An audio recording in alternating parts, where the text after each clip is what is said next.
Si vous regardez ces images, c'est que vous êtes certainement en pause cigare. Et vous avez bien raison.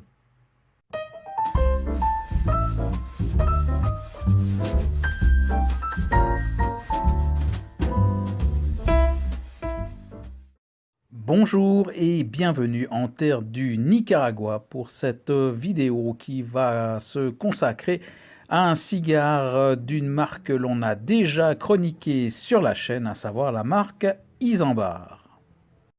Pour l'historique, je vous renvoie donc à la vidéo précédente consacrée au cigare Isambard Sovereign tourné il y a quelques mois et nous passons directement à la fiche technique avec ce cigare en cave depuis février 2021 et dégusté le 15 juillet 2022, donc pratiquement un bon 18 mois de cave. Son nom de référence exact est le Isambard Kingdom. Son origine, on l'a dit, Nicaragua, avec une feuille de cape qui nous vient d'Équateur et les feuilles de la sous-cape et de la tripe qui viennent du Nicaragua. Son format est un double robusto avec une longueur de 15 cm,8 cm, un diamètre de 2 cm 14, soit un ring de 54, et son prix en francs suisses, 14 francs 90. Alors visuellement, nous nous trouvons en face d'un joli travail avec ce cigare dont la cape est plutôt de couleur Colorado Maduro, une cape assez luisante qui semble vraiment très bien tendue avec de fines nervures et une bague, je dirais, relativement sobre mais efficace qui fait le job. Et puis au niveau du toucher, le toucher confirme ce que l'on avait au visuel, c'est-à-dire que sous les doigts, on a vraiment un cigare, alors vraiment très très lisse, très agréable, assez ferme et je ne détecte aucun point dur et aucun point mou. On se rapproche du pied avec des parfums, je dirais au premier abord léger et agréable. Ça paraît un peu lointain, il faut se concentrer un petit peu pour détecter un bois qui tire, un bois léger, car celui-ci tire vraiment un peu sur le foin, les herbes sèches, je dirais. Et puis on détecte aussi un peu de sous-bois par la suite. Au niveau du tirage accru, alors une bonne résistance, on sent un bon remplissage et les saveurs qui arrivent en bouche au tirage accru sont plutôt des sensations de velouté avec de nouveau un boisé et un café crème léger, et puis on sent également un très léger poivre sur les lèvres. Une fois l'allumage effectué sur le premier tiers, alors contrairement à la plupart des cigares du Nicaragua qui ont l'habitude de démarrer assez fort, celui-ci démarre de manière relativement moyenne, je dirais. On a des saveurs plutôt boisées, herbacées qui arrivent en bouche, un peu comme donc au tirage accru et au parfum que l'on avait au pied. À noter alors une fumée très riche au niveau du parfum, on a un poivre, mais on a également des effluves de cacao, de noisettes et même un tout petit peu de caramel. C'est vraiment très très agréable. Par la suite, sur ce premier tiers, les notes vont se torréfier, alors des notes plutôt d'espresso et de fruits à coque sur la suite de ce premier tiers, un premier tiers qui laisse dégager une jolie cendre blanche sur un foyer qui est également assez luisant, donc tout ça est assez plaisant à l'œil, mais également gustativement. Sur la fin du premier tiers, un poivre, un petit poivre apparaît, c'est assez agréable, mais toujours avec ce fond espresso fruits à coque et la cendre tombe une première fois en fin de premier tiers.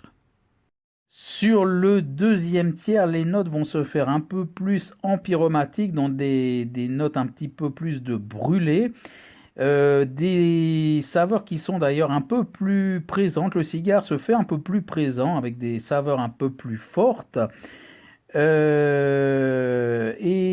ces notes empyromatiques vont se mêler à de la vieille noix assez prononcée qui arrive. À noter un décalage de combustion qui apparaît et qui va finalement se rétablir de lui-même. Il y aura sur ce deuxième tiers également le décollage de cette bague assez large, vous l'avez vu, un décollage alors très facile qui est toujours un gage de qualité de fabrication. Et puis sur la suite de ce deuxième tiers, alors là, cette vieille noix va dominer, les notes empyromatiques donc disparaissent un petit peu, et la cendre tombe une deuxième fois en fin de deuxième tiers. Le troisième tiers, moins de choses à dire, je dirais. Je commence le troisième tiers par un dégazage relativement important qui vont me permettre de retrouver ces saveurs, ce mélange noix espresso. Et puis sur la suite de ce troisième tiers, alors ce sont les notes empyromatiques qui vont nettement prendre le dessus et qui finalement vont rester tout du long jusqu'à la fin de la dégustation. Mais à noter, malgré une montée en puissance perceptible, elle n'est pas trop envahissante, et ces notes empyromatiques qui sont toujours un petit peu des saveurs de brûlé ne sont malgré tout pas trop envahissantes. Les notes de cette dégustation, maintenant dégustation qui aura duré 2h20. Alors au niveau visuel, 7.8, comme je l'ai dit, un joli cigare, assez sobre, je dirais une petite réserve sur la bague, cette couleur grise.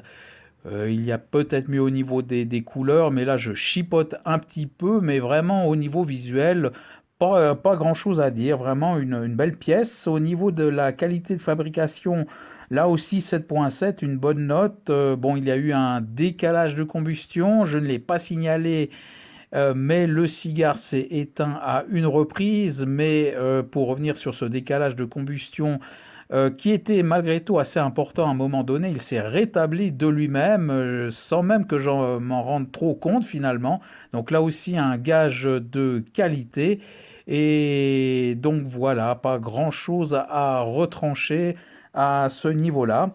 Au niveau de la palette aromatique, 7 sur 10. Alors là, j'enlève un petit peu de points car il était malgré tout un petit peu linéaire. À part ce début boisé herbacé, on reste, le cigare se cale vraiment sur des notes noix espresso et empyromatique, et finalement on n'a pas grand chose d'autre. Paradoxalement, c'est la fumée finalement qui était presque plus riche, mais au niveau de la palette aromatique, ça manquait peut-être un petit peu de nuances, un petit peu linéaire malgré tout, mais je ne peux pas dire que je me suis ennuyé. Mais enfin, voilà, c'est un peu en contradiction avec la fumée. Cette palette aromatique était un petit peu moins riche que la fumée, donc comme je viens de le signaler.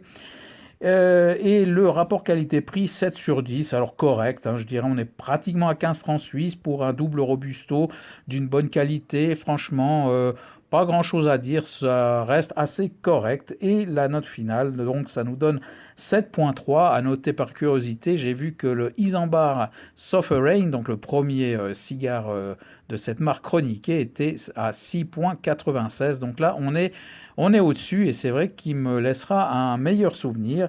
Et enfin, l'index de puissance, 5,5.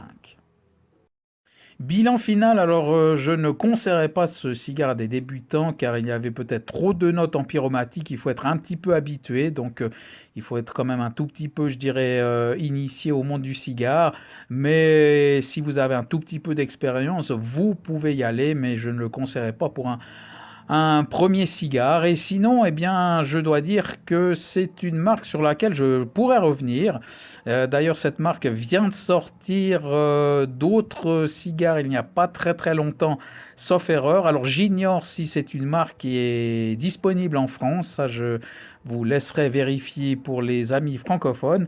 Mais pour ce qui est de la Suisse, où on le trouve en tout cas sur certains sites internet du côté suisse-allemand, on le trouve assez facilement, et il n'est pas impossible que je rachète à l'occasion un ou plusieurs cigares de cette marque.